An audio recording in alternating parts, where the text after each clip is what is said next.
Празни трибини, нервозни родители. Вака започна новата сезона на детската фудбалска лига во организација на Фудбалската федерација на Македонија. Но дали децата се среќни? Инцидентот кој се случи на крајот од првенството, во кој родителите се докажуваа кое дете е подобро на терен, беше пресуден новата сезона да продолжи без публика. Едни останаа разочарани, а тренерите задоволни бидејќи децата не гледаат во своите родители, па од тука сами одлучуваат за текот на играта. За жал, оваа тема останува на маргините како ништо незначително. Ставот на Фудбалската федерација е јасен. Нема простор за насилно однесување во фудбалот. Професорот Анастасовски е дециден. Однесувањето на поединците влијае врз целокупната јавност. Инциденти во младински лиги на некој начин зачестија. Од една страна, од друга страна, многу мали реакции имаше од страна и на државата, и на властите, и на одговорните, од аспект на тоа што, знаете како, во тие категории нема многу присутни медиуми. Единствено кој има интерес да присуствува на таквите младински лиги, да бидеме реални, се родителите или блиските роднини на дечињата што играат и учествуваат во тие лиги. И од тој аспект многу пати сум зборувал на тоа дека кај нас има еден феномен каде што родителите по секоја цена инсистираат, функционираат и се движат во таа насока дека нивното дете мора да успее по секоја цена во фудбалот, конкретно во фудбалот. Фудбалската федерација на Македонија се уште стои на ставот кој што е од финалниот турнир во детската лига од ланската сезона, од надпреварите во мај, крајот на месец мај. Тогаш самите родители предизвикаа инцидент пред своите деца, сериозен инцидент, физичка пресметка, и одлуката беше неминовна да се забрани присуство на гледачи, публика и родители на надпреварите од детската лига од причина да се заштитат децата. Затоа што овие терени и таа детска лига е единственото место веројатно каде што децата ја изразуваат својата среќа, својата радост. И тоа е главната причина поради која што е донесена таа одлука, која што е до повикување. Тоа значи дека во многу блиска иднина може да се промени. Родителите по секоја цена прават напори нивото дете да успее, да се пробие, да стане, целта на секој млад фудбалер е да заигра за клубот и визави тоа да заигра за националниот тим, за репрезентацијата, и преку тоа, да бидеме реални и отворени, да направи добар трансфер во поквалитетните лиги, претежно, ајде да кажеме, во Европа. Од тој аспект тие фрустрации се толку подигнати на едно високо ниво кај родителите, да тие по секоја цена сакат нивното дете да успее. Значи, она што е првичното, хуманото, го давате детето во спорт, да спортува се со цел да се гради како личност, да гради животни навики. Спортот ве учи на ферплей, на добро однесување, на позитивно поведение. Остануваме на ставот дека родителите мора да внимаваат на своите постапки, посебно изразени пред своите деца и пред сите кои што се присутни на овие терени на тренинг центарот Петар Милошевски, затоа што детската лига е создадена со една единствена цел, да ги носи децата на убави работи, да ги учи на дружба, на забава. Фудбалот е игра во која што тие ја покажуваат својата посветеност и кон другарството, и кон забавата, и кон радоста, и веројатно на тој начин и ќе се однесуваме во иднина, се со цел да ја постигнеме основната, базичната цела, тоа е дружба и забава и учење на децата на прави вредности. Родителите своите фрустрации сакаат да ги пренесат на децата и по секоја цена да генерираат резултат. Нивното дете да биде најдобро и тие да победат.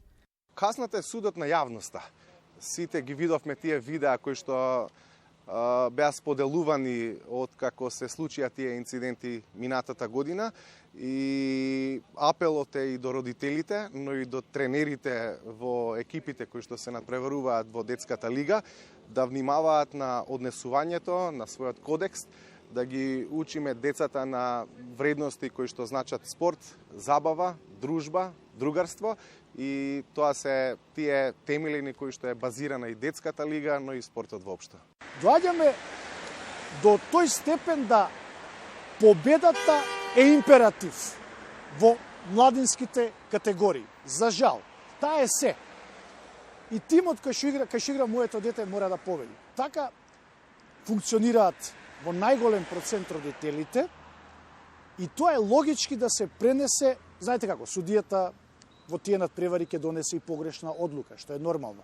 Некогаш можеби ќе го оштети вашиот тим со сопствената одлука, но тоа не значи дека родителите се тие кои треба да ја земат правдата во своји раце и во крајна линија да се физички пресметуваат помеѓу себе поради тоа што на нивното дете условно нанесена дали некоја неправда од страна на судијска одлука, дали некој погруб фаул, дали нешто не му е досудено, без оглед како и да се случува, поведението на родителите е неоправдано.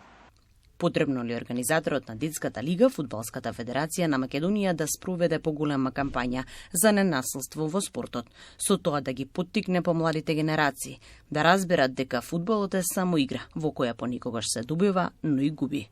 Според мене, тоа можеби е клучот. Да вие во таква атмосфера, во таков набој, не еднаш кампањски, туку нон-стоп, секој викенд или пред надпревари, да имате работилници, советувалишта со родителите, а јас сум убеден дека Фудбалската федерација на Македонија има ресурси за тоа, има можности да го прави тоа буквално пред секој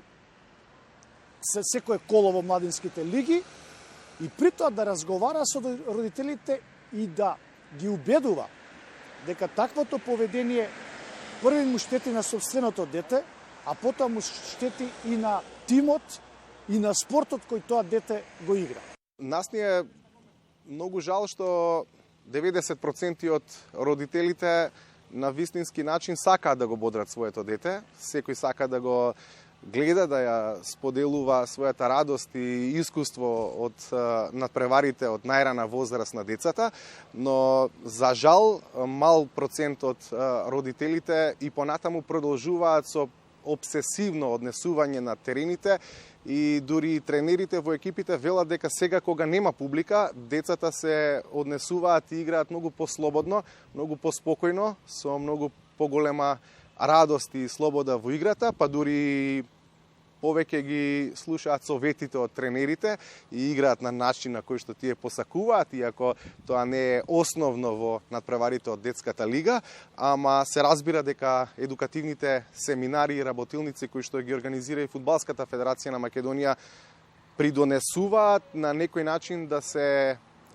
избегнат сите тие несакани работи и на најдобар можен начин да се влијае и на децата, но и на сите екипи кои што се вклучени во Детската лига. Ако превентивниот дел не функционира, апсолутно тука настапува репресивниот дел кој за жал мора да ги казни тие поединци кои наметнуваат да утре надпреварите во младински категории се играат за жал без таа публика, односно без родителите и роднините на тие деца. А родителите, впрочем, и тоа го сакаат. Но да не генерализираме, таквото поведение го произведуваат поединци. Но сите од тоа губат. И затоа Фудбалската федерација како организатор за жал е должна да превзема непопуларни мерки на отстранување на родителите од фудбалските терени кај што играат младинците. Анастасовски заклучува дека доколку се пресметувате со родител на детски надпревар, можеби најдобра казна е паричната. На тој начин да се пренесе пораката дека ниту еден од нас не е над законот, а организаторот преку превентивни мерки да им даде насоки на сите учесници, во овој случај родителите, кои манифестира негативно влијание.